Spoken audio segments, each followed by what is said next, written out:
All right, everyone, let's get started. Welcome, everyone, to the People's House. Welcome, everyone, to the rally to defend Montana's Constitution.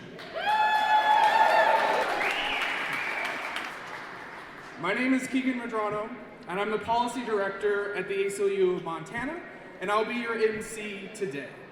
First, we want to thank our co-hosting organizations and who have been constantly working behind the scenes in this building for your rights and for the provisions that you'll find in the Montana Constitution.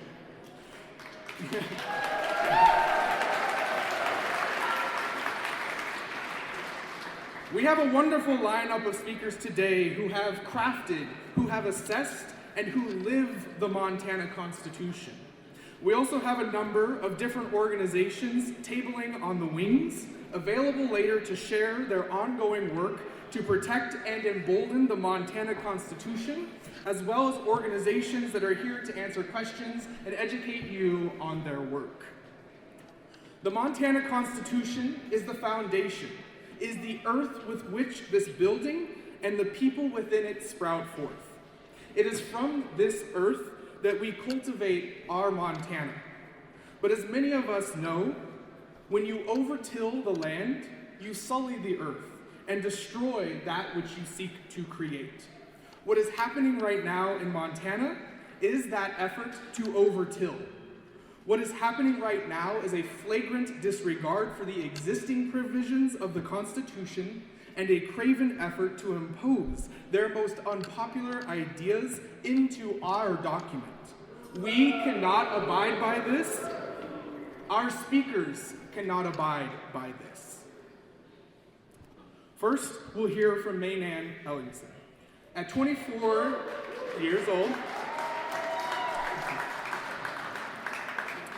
Mae Nan was the youngest delegate to the 1972 Constitutional Convention.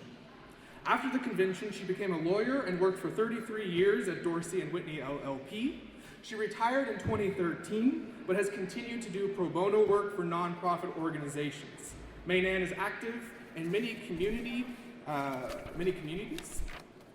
organizations, and projects. And as one of the 9 remaining delegates, she gladly talks about the Constitution and the Convention. Everyone, let's welcome Mae Nan.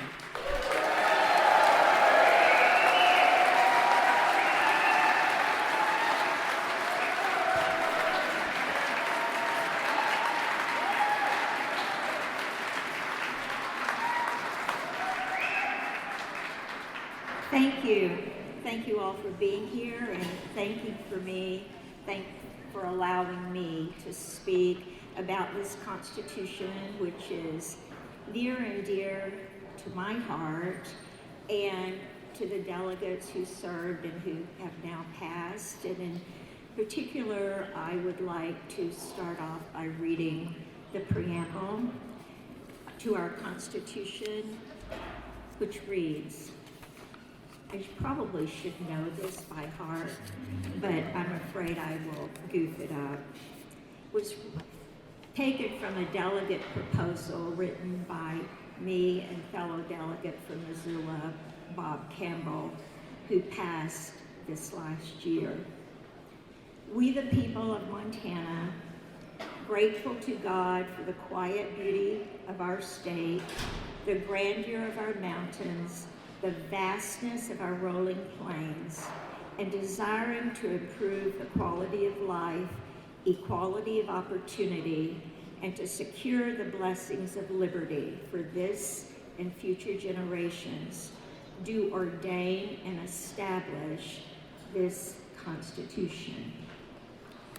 I was asked to speak particularly about the intent of the framers of the Constitution. And there's really no better place to look for the intent of the framers of the Constitution than in this document itself. There are proceedings of the convention that can also be consulted in questions where the intent is not clear. But the intent of those 100 people was at least twofold. It was to write a constitution that could constitute a government that could adequately, respectfully, and transparently serve the people of Montana. And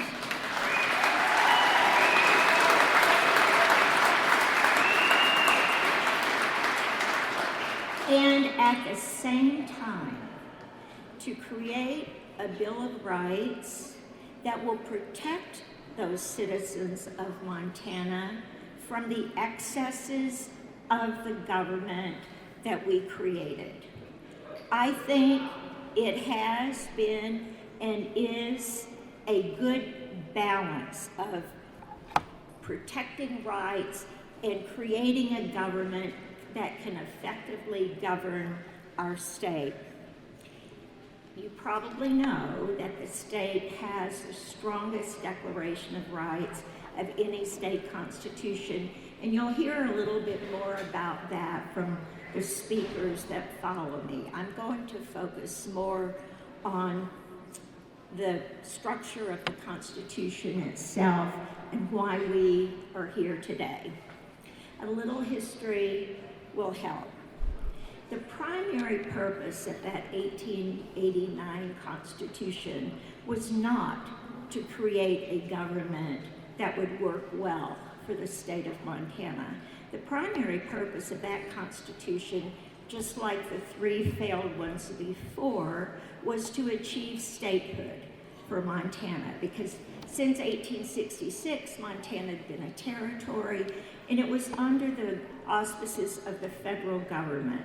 The powers that be in Montana in 1884 and 1889, which were largely the timber interest and the mining interest, wanted away from the federal control.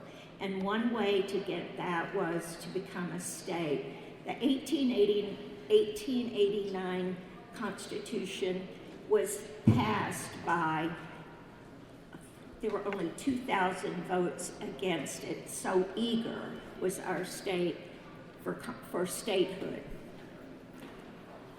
Now, as I said, the framers of that Constitution didn't really care about creating a strong government. As a matter of fact, they preferred not to have a strong government because it would interfere with their working. So we had a very weak legislature, we had a very weak executive branch, and we had a Supreme Court that was under the copper collar. In 1947, an author wrote in a magazine called Inside the USA that Anaconda, a company aptly named, has a constrictor-like grip on much that goes on, and Montana is the nearest thing to a colony than any American state. 10 years later, Anaconda Company still owned most of the newspapers.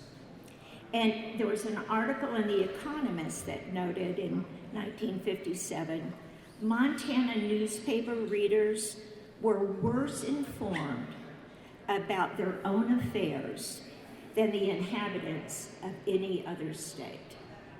That was in 1957.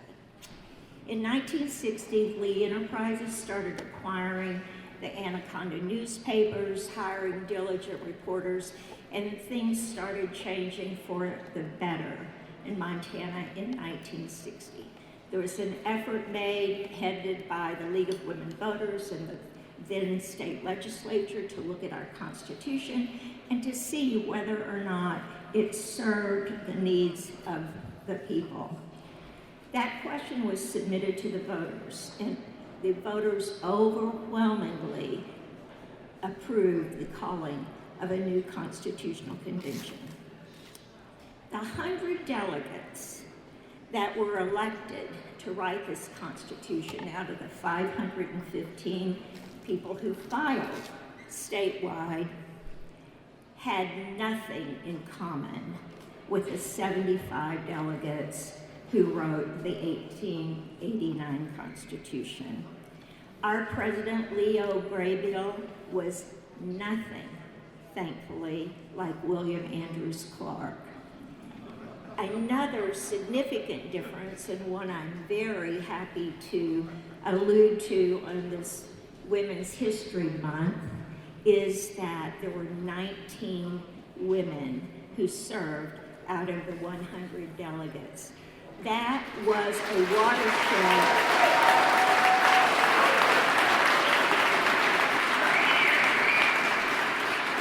That was a watershed moment for women in politics, in government in Montana.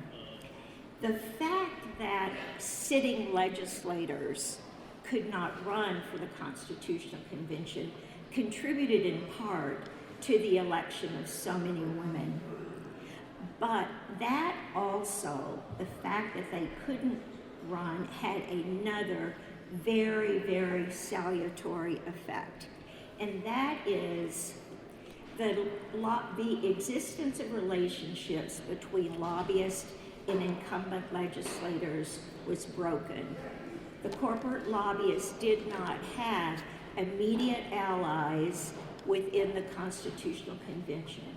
In fact, lobbyists were barred from the floor, and for the first time ever, lobbyists were required to disclose financial matters, their financial expenditures. That did not happen on the legislative level until 1980.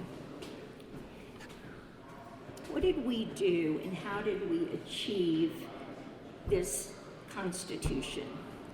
With the political parties taking no positions on what should be in the Constitution, the weakened role of the corporate lobbyists, the delegates were free to exercise their conscience, to exercise their judgment, to take requests and orders and testimony from their constituents, and to vote their conscience for what was in the best interest of the state of Montana. We made a constitution that belonged to the people, and as the opening phrase so aptly states, it's we the people's Constitution. We did not create a democratic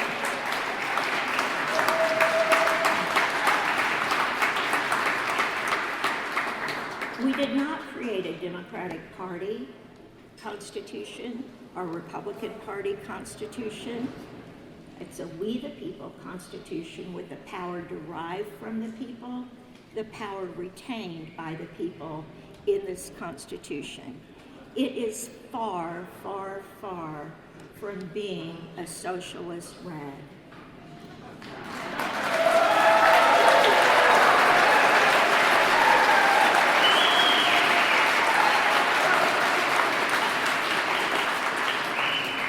Truthfully, it's a pretty traditional document in many ways, particularly in the sense that we took the three separate branches of government, tried to make them more equal, accountable, with checks and balances and separation of powers. We expected that the legislative branch would make laws, the executive branch would execute and implement, and the Supreme Court would interpret the laws and the Constitution. As I mentioned, under the 1889 Constitution, the people's branch of government, my favorite branch of government actually, the legislative branch, was very weak. They met every other year for 60 days. They could never get their business done. They would have to put a piece of cloth over the clocks to keep from time running out at the very end. They had no ability to have staff. They had no interim committees. We significantly enhanced in the role of the legislative body, the people's branch. We provided for annual sessions. It's much to my disappointment now that the legislature is somewhat weakened, I think, by going back to biennial sessions and by term limits. But whenever I try to sell the notion, let's go back to annual sessions, people say, no, we don't want the meeting at all. But we need a strong, strong legislature.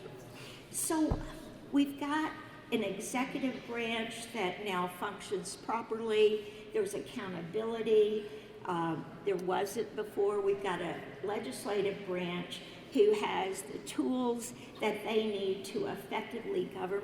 So why are we here today after 50 years of great success under this Constitution, feeling the need to defend our Constitution?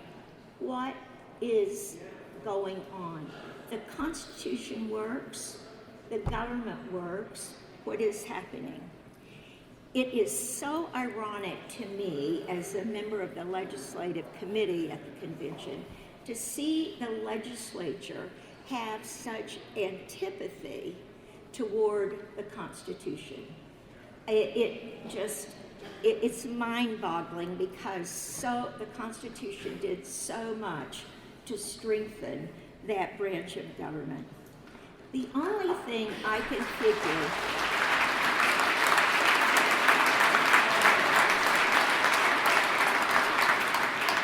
I think we've all heard the notion that power corrupts. And I wonder if that's at play here.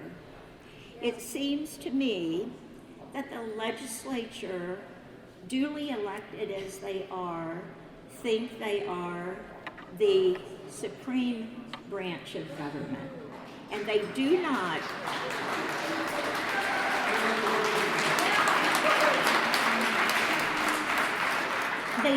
like any attacks on their power, whether it's through the Supreme Court saying you cannot do that, or even disobeying their own legislative attorneys saying that's probably unconstitutional.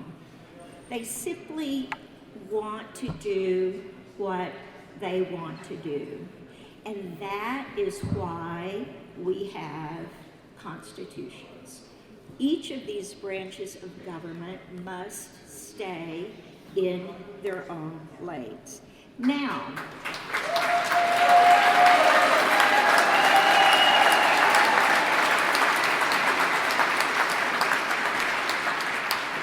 it seems to me that the legislature has declared war on the Supreme Court. They want to punish it by increasing their workload, reducing the number from 7 to 5. They call them in on all kinds of subpoenas, and they want to make it more in their shade. They want to make it more political and more partisan. We, the people, all of you, can stop that. This Constitution clearly gives the legislature the right and the authority to propose amendments to this Constitution. They are implementing their rights under this Constitution if they can get 100 votes of their members to submit to us, the people, a change in this Constitution. They can't do it alone, and that's why your being here is so important.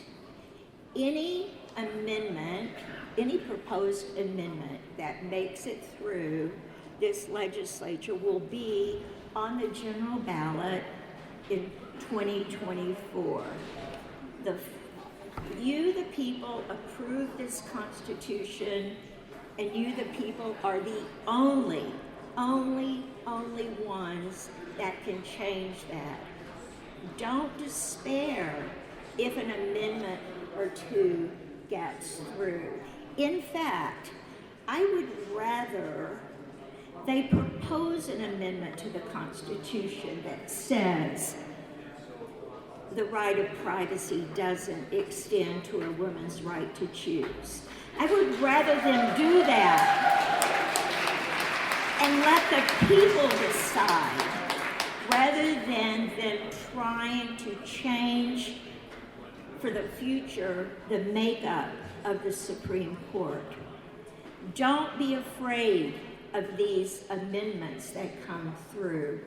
Recognize the power resides in we the people.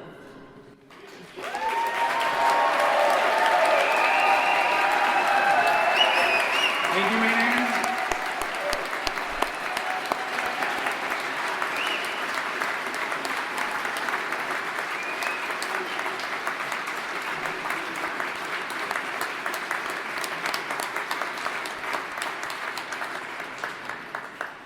As Mae Nan noted, the Montana Constitution is a living, breathing document, and we are the ones that give it life.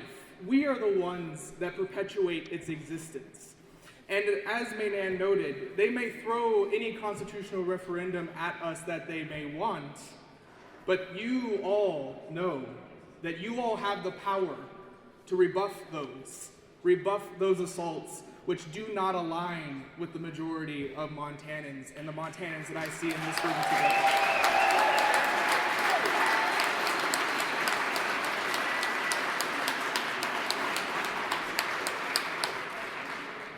Our 1972 Constitutional Convention delegates understood, as Mae Nan noted, how wealthy and out-of-state interests have in the past attempted to capture Montana for themselves.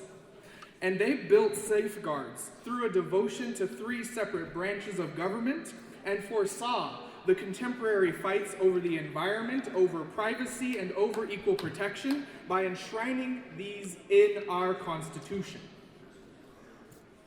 Next, we're going to hear from retired Montana Supreme Court Justice Jim Nelson about the judiciary.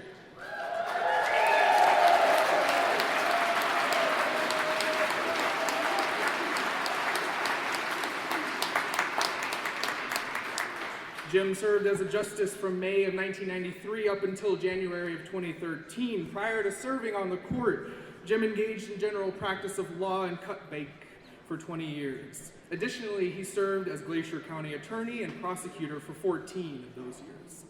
In retirement, Jim has served as a special master and as a consultant and expert witness in various cases. Jim has always been an outspoken advocate for civil rights and for a fair, impartial, and independent judiciary. And I'm going to hand it over to Jim now.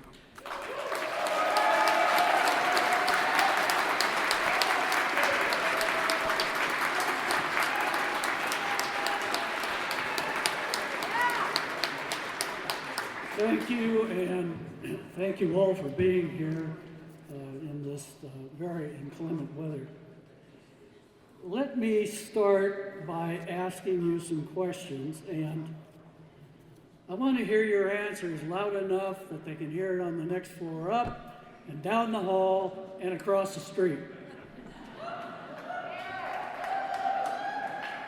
When you or your organization goes to court to enforce your rights, do you want a court that's under the thumb of the legislature, the governor, or the attorney general?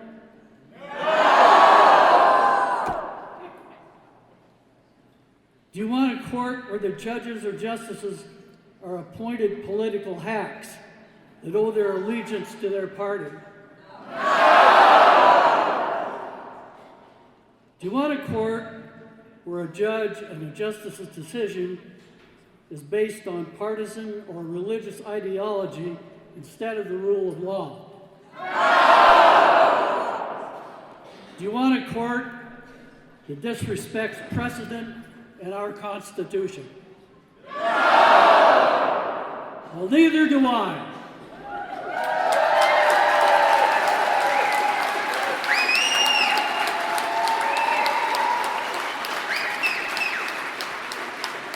Neither do I, and that is why we all must fight like hell to keep our fair, impartial, independent, nonpartisan courts presided over by elected judges and justices.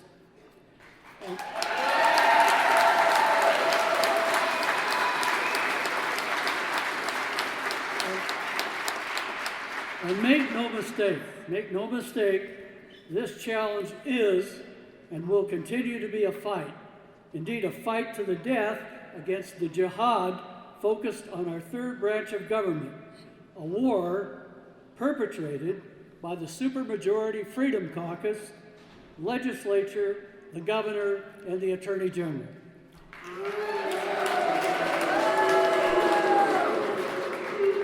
And why this jihad? Well, let me give you some reasons. Beginning with the 2021 session, and now with the present supermajority Freedom Caucus, the legislative branch has determined that it should be the one all-powerful branch. This is nothing but a poorly disguised power grab by the legislature, with the governor and the attorney general promoting and assisting this effort in their own right. This power grab requires that there must be a weak, compliant court system, and the weakening or elimination of our Constitution's requirements for separation of powers, checks and balances, and the separation of church and state.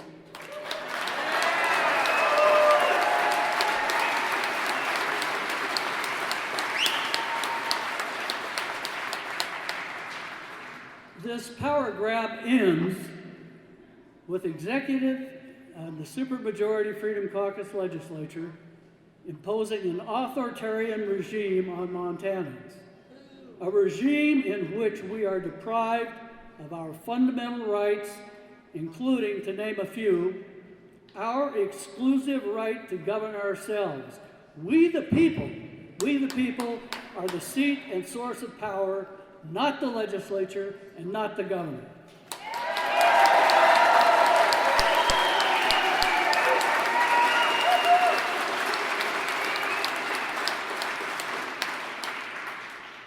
We're probably going to lose our inalienable rights to a clean and healthful environment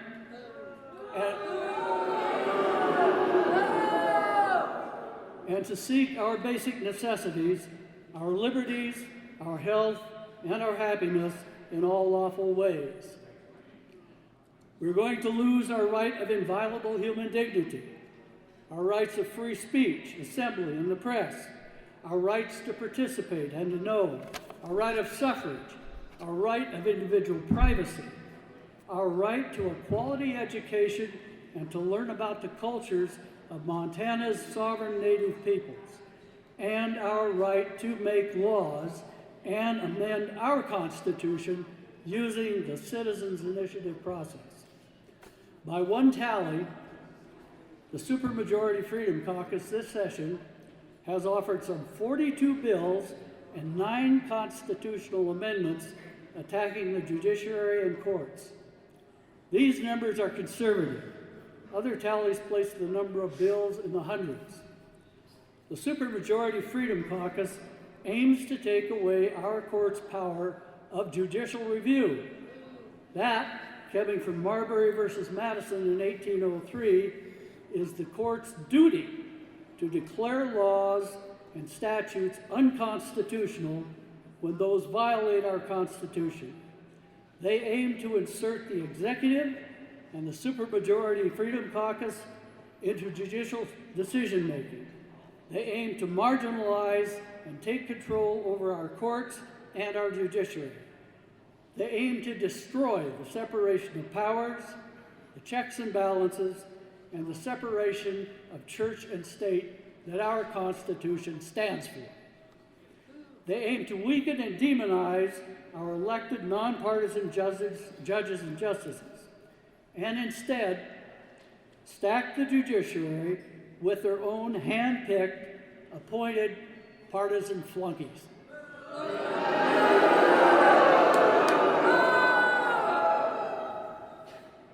They demand judicial obeisance to their partisan and religious ideologies. Indeed, they aim to impose white Christian nationalism to replace our rule of law. And the executive and supermajority Freedom Caucus want total power to do what they want, to whomever they want, whenever they want to do it.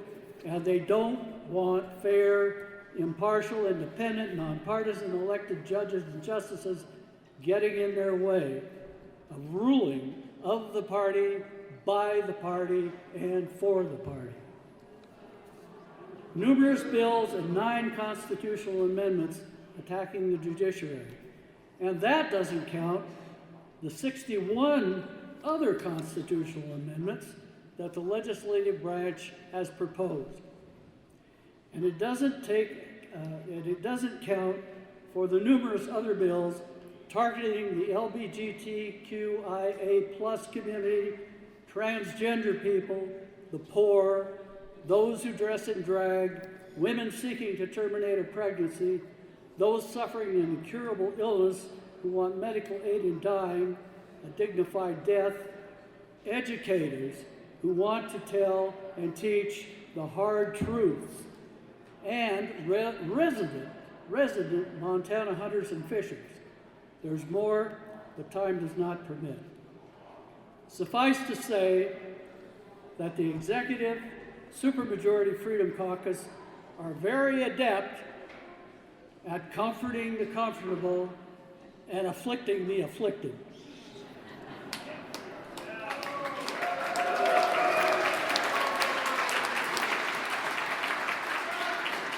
So, my friends, the battle has been joined. Each of us must do our part. We must call out legislators. We must write letters to the editor. We must assemble and rally. We must not forget what is at stake.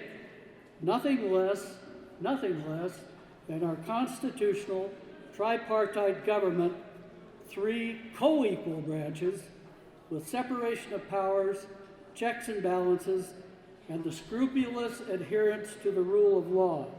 What is at stake is nothing less than saving our Constitution and our democracy. Our fair, independent, nonpartisan, elected judiciary is what is on the chopping block. And if we don't want to lose it, we must fight like hell to keep it.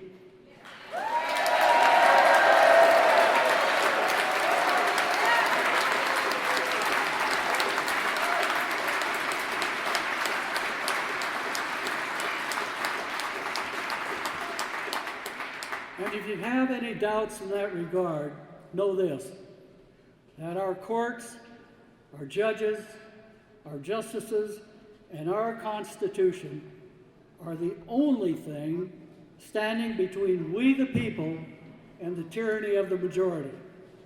Thank you.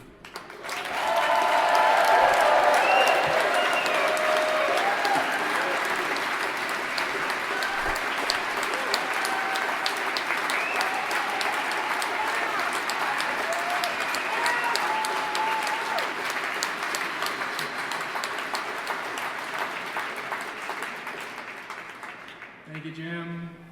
Another vital right that we have here in Montana is our free and open elections. We have Perez, the Deputy Director of Western Native Voice, to speak to us today about voting rights. Let's welcome Taheen to the podium.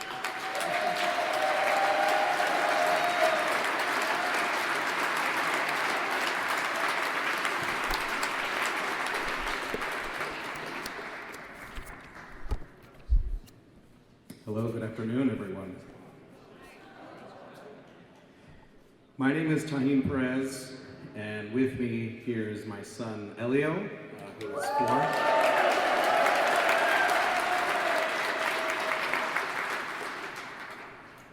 So Elio and I are both Tutunaku, which are our people, Elio and my people, for long before recorded history, have lived on land that stretched from coastal Veracruz in Mexico to the highland areas of Puebla. So today we have assembled on land stewarded and occupied since time immemorial by various tribes, including the Amskapi Pekani and the Salis people. Many of us here, including myself, as I just explained, are guests on these lands, and we cannot forget that. To that end, my conversation with you all today about the Montana Constitution cannot ignore these and other Indigenous people.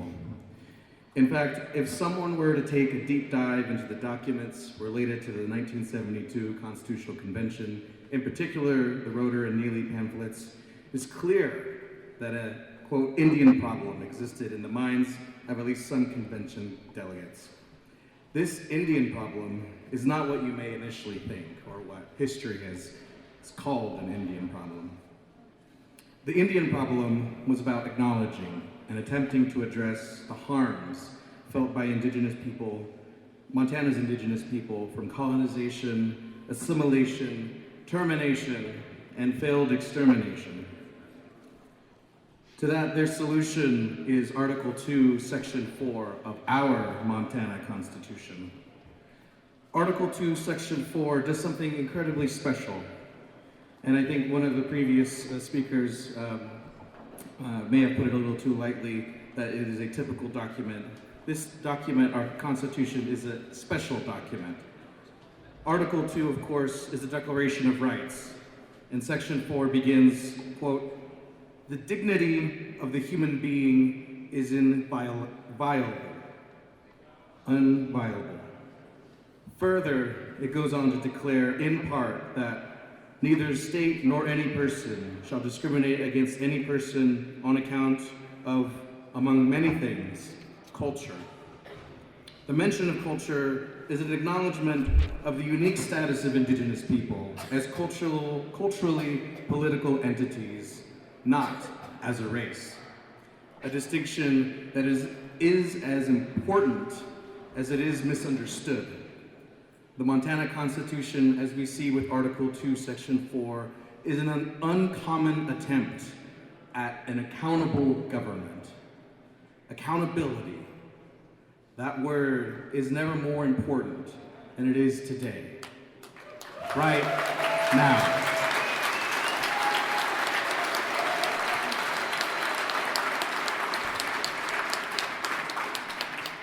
As the speakers before me impressed upon all of us, legislators who want to consolidate power are looking to fundamentally change the guarantees of an accountable government.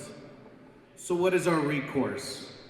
We, the people, those of us gathered here and many of those who are in our communities, in our families, in our friendship groups back home, hold the power and responsibility of keeping our elected representatives and senators accountable to the impact of their decisions, the impact of their votes. Our vote on Election Day is how we do that, especially when we can vote without oppressive government overregulation of our free and secure elections.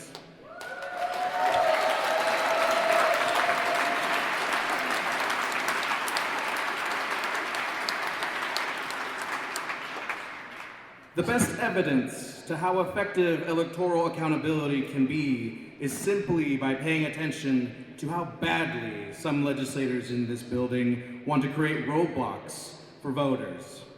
Attempts to disqualify voters off of inactive voter rolls, change to no excuse absentee voting, attempts to dictate how to help you turn in your ballots, and taking away the power to directly elect our judges have all reared their ugly heads. The legislators who sponsor and vote for these policies don't want you to vote. They don't want the working poor Montanans to vote. They don't want LGBTQ+ Montanans to vote. They don't want elder Montanans to vote. They don't want Montanans who require accessibility modifications or needs to vote. They don't want Montanans at our colleges and universities to vote. They don't want our organized brothers and sisters to vote.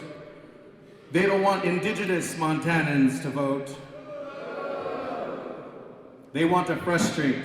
They want to discourage all of us from voting. They don't want to be held accountable. We cannot allow them to get away with it.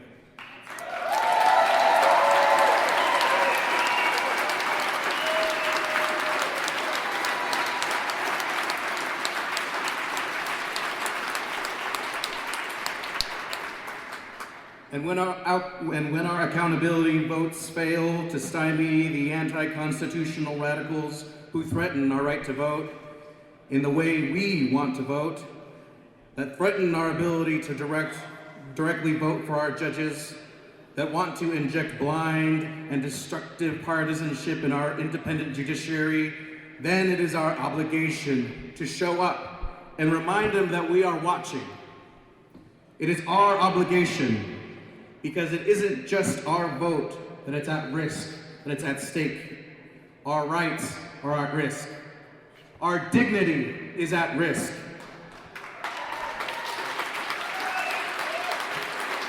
Our dignity to be who we are. Our dignity to love who we love. Our dignity to live our distinct cultures.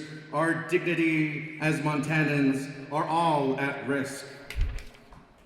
I must ask you now, will we allow these efforts to go uncontested? No! Will we stand idly by while our Constitution is undermined? No! Will we compromise on our dignity? No! Our vote is sacred, our dignity is sacred, and we'll fight like hell to protect them both. Thank you very much.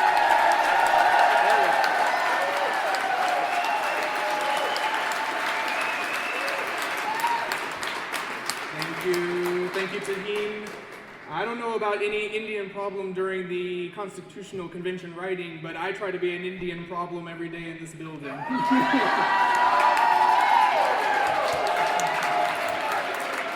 Next up, we have Representative Howell from House District 95. Representative Howell fights every day in this building with care and compassion against those in this state that act in self-interest and refuse to listen to their fellow Montanans while they mercilessly take away our rights.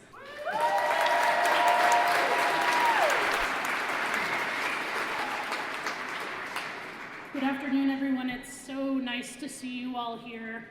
Like Keegan said, I'm S.J. Howell. I represent House District 95 in Missoula, and I am proud to be here with you today, representing you here in the People's House, and I am proud to come to work every day and fight to protect and defend the Constitution.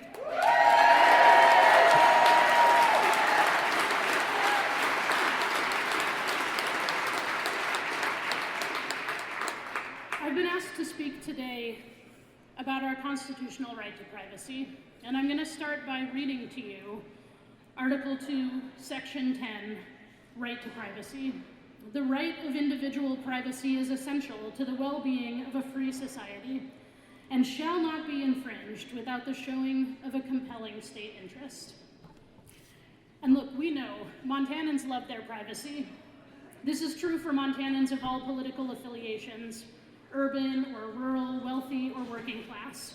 And the authors of our Constitution recognized that a fundamental right to privacy was crucial to protecting all the ways of life that Montanans hold dear. Privacy can mean a lot of things. We talk a lot in this building about Article 2, Section 10 as relating to the right to privacy with regard to medical decisions and bodily autonomy, and specifically the right to reproductive health care and abortion care.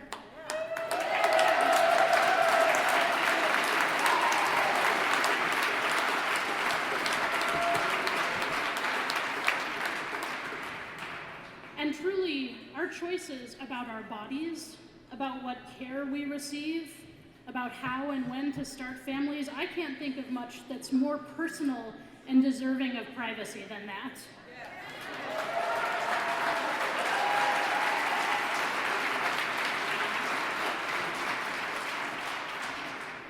We also care about privacy of personal information, digital data. We care about the freedom of movement and association free from surveillance. We care about protection from illegal search and seizure. We believe that privacy allows us to be who we want to be, to dress how we want to be, to marry who we want to marry, to worship as we see fit.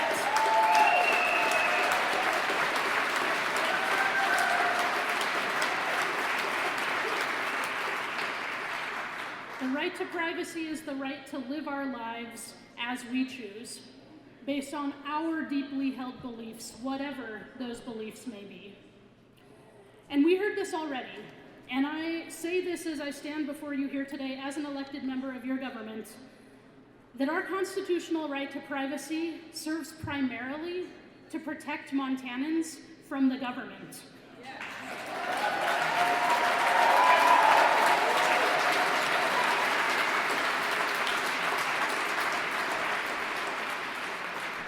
This isn't a new idea. In 1957, in State v. Aronson, the court said, and I'll quote, "The state constitution is a limitation upon the power of the legislature, and not a grant of power to that body. Government should not be in the business of telling people what healthcare they can access, whether they can use birth control or seek gender-affirming care. Government should not be in the business of mining online data and using that data to criminalize people. Government should not be in the business of telling people whether or not they can seek abortion care or any type of reproductive care in consultation with their family and their doctors."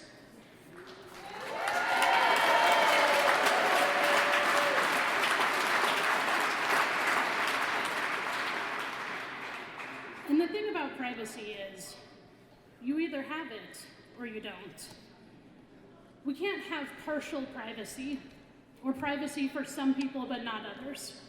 We can't draw a line and say these healthcare decisions can be private but these ones can't. Because the very act of legislating who gets what privacy is itself a government intrusion. And it is almost always based not on a compelling state interest, but on politics. And not the good kind of politics. Not the politics that fixes a problem or builds something, but the politics that scapegoats a set of people for political gain.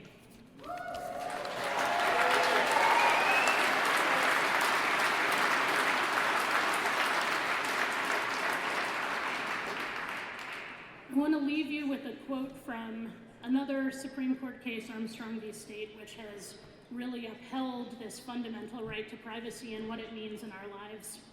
I'm going to quote, "Attempts to define this right, the right to privacy, notwithstanding, we conclude that, while it may not be absolute, no final boundaries can be drawn around the personal autonomy component of the right to individual privacy.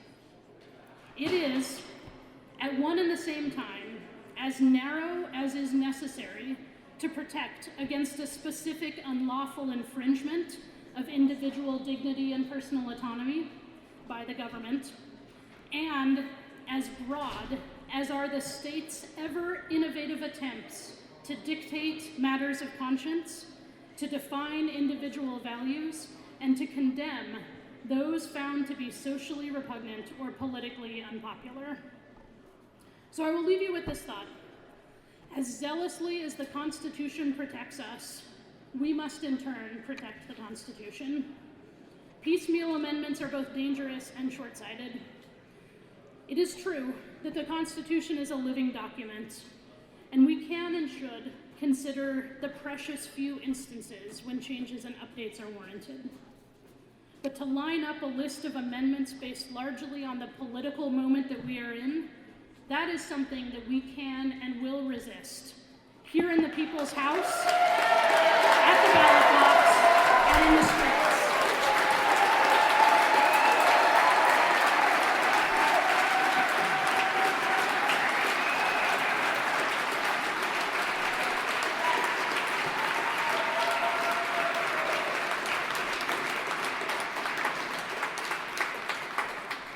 Thank you, Hal, and I know Hal has to now go to the floor and go give him hell there. Our last speakers today, and with our last speakers today, we want to highlight Montana's right to a clean and healthful environment.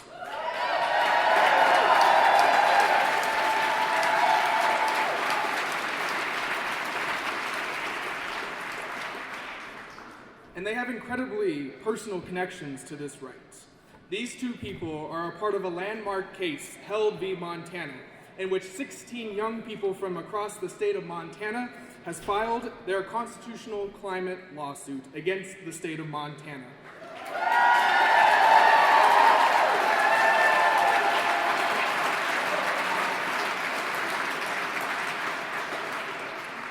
And so with our last few moments together here, I want to hand it over to Roger and Micah.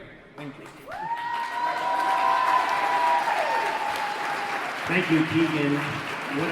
What a great honor to be here with you today.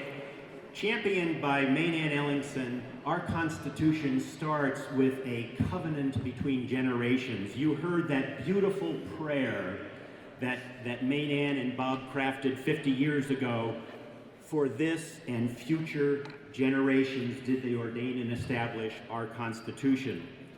This solemn commitment to future generations is part of the fabric of fundamental rights woven into our Constitution, including the mandate that, and I'm quoting, "The state and each person shall maintain and improve a clean and healthful environment in Montana for present and future generations."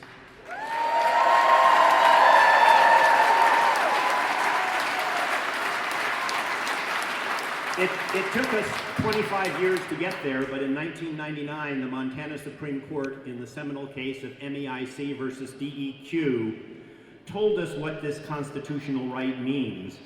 We conclude that the delegates' intention was to provide language and protections which are both anticipatory and preventative. Well, folks, a quarter of a century later, the state of Montana is still failing that standard big time. The science is unequivocal. Climate disruption is primarily caused from the extraction and burning of fossil fuels, and Montana's vast coal reserves exceed those of any other state. And so Montana is responsible for the release of globally significant greenhouse gases, which contribute to a host of impacts which we have all experienced. The weird weather, which can cause increasing temperatures, more frequent and more extreme drought, wildfires, diminished stream flows, or torrential downpours and flooding, along with impacts especially to children. Atmospheric science instructs that the CO2 emitted by the activity of today persists in the atmosphere for hundreds of years, meaning that today's children and future generations will disproportionately bear the harm from our present-day emissions. This deeply troubling moral dimension to the climate crisis is why our children's right to a sustainable future is a matter of intergenerational justice.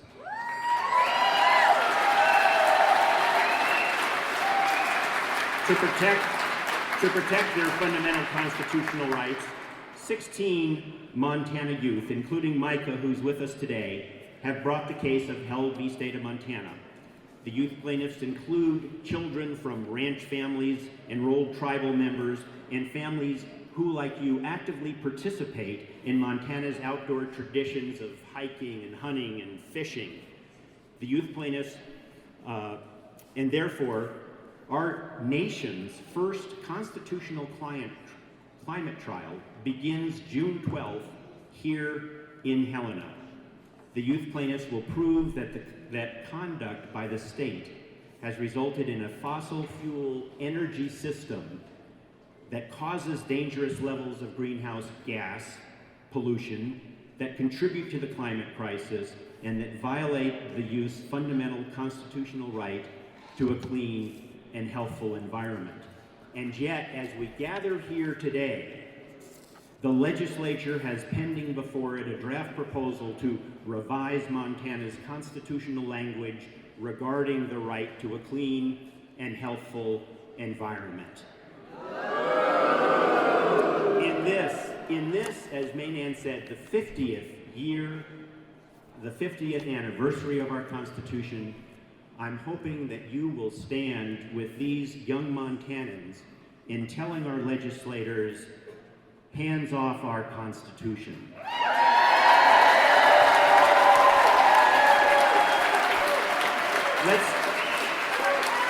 Let's hear it one more time. What do you want our legislators to know? Hands off our Constitution. Thank you. And now it's my honor to turn the podium over to one of the youth plaintiffs, Micah.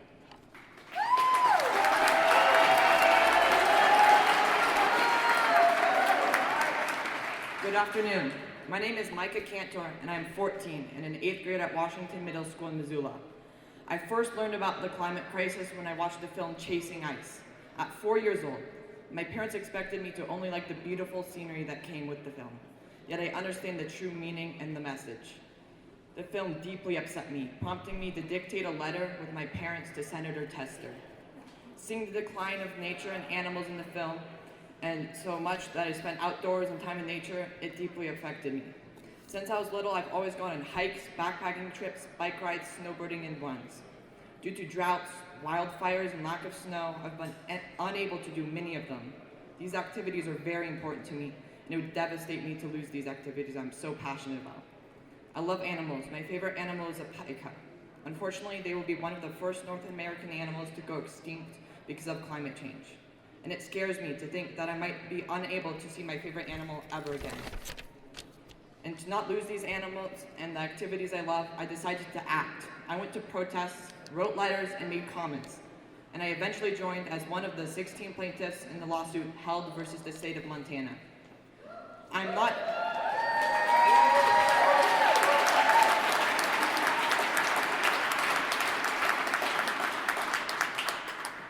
not old enough to vote, so sometimes it is hard for me to feel like my voice is being heard. We need to do more. Voting is important, but even if I could vote, that is not enough. And I felt that the lawsuit was the best way for me to make an impact.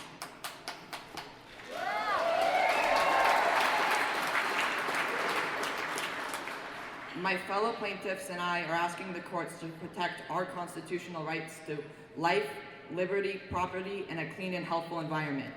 Our state constitution is an enforceable legal document that gives power back to the people and guarantees all Montanans a variety of individual and collective rights and freedoms.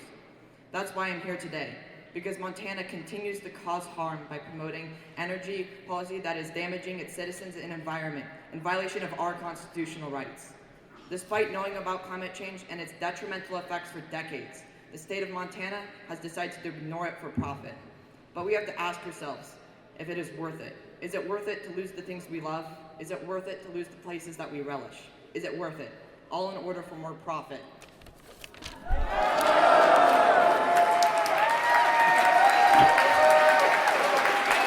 All right, folks, that's all. So there's information on both of the wings. Thank you all for coming. Have a good rest of your day and safe travels.